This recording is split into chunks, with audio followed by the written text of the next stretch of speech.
நமக்கு இபியில் எவ்வளோ யூனிட் ஓடி இருக்கு, அதோட அமௌண்ட் எவ்வளோ அப்படிங்கிறத கால்குலேஷன் எப்படி எளிமையாக பண்ணலாம் அப்படிங்கிறத இந்த வீடியோவில் பார்க்கலாம். உங்களோட இபி கார்டு எடுத்து அதில் வந்து லாஸ்ட்டாக என்ன யூனிட் நோட் பண்ணியிருக்காங்க அப்படிங்கிறத பாருங்க. இதில் வந்து 13,930 அப்படிங்கிறது இதில் லாஸ்ட்டாக நோட் பண்ணியிருக்கிறது. இதுக்கு ரிலேட்டடாக வந்து மீட்டரில் நமக்கு நம்பர் வேல்யூ இருக்கும். வாங்க அதை எப்படின்னு செக் பண்ணலான்னு பார்க்கலாம். இபி மீட்டரில் பார்த்தீங்க அப்படின்னா 14,301 கேடபிள்யூஹெச்னு போட்டிருக்கு. இதை நோட் பண்ணிக்கோங்க. நமக்கு லாஸ்ட் ரீடிங் நோட் பண்ணது 13,930. இப்போ புதுசாக வந்திருக்கிற ரீடிங் 14,301. அதுல இருந்து நம்ம பழைய ரீடிங்கை கழிக்கும் போது நமக்கு 377 யூனிட் வரைக்கும் இப்போ ஓடி இருக்கு. இப்போ இந்த யூனிட்டுக்கு எவ்வளோ காஸ்ட் அப்படிங்கிறத நம்ம ஆன்லைன் எப்படி செக் பண்ணலாம் அப்படிங்கிறத பார்க்கலாம்.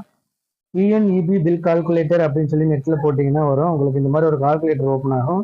அதில் நம்ம 377 யூனிட் அப்படின்னு சொல்லிட்டு கால்குலேட் பண்ணோம்னா நமக்கு 994.50 காசு அப்படின்னு சொல்லி காமிக்குது.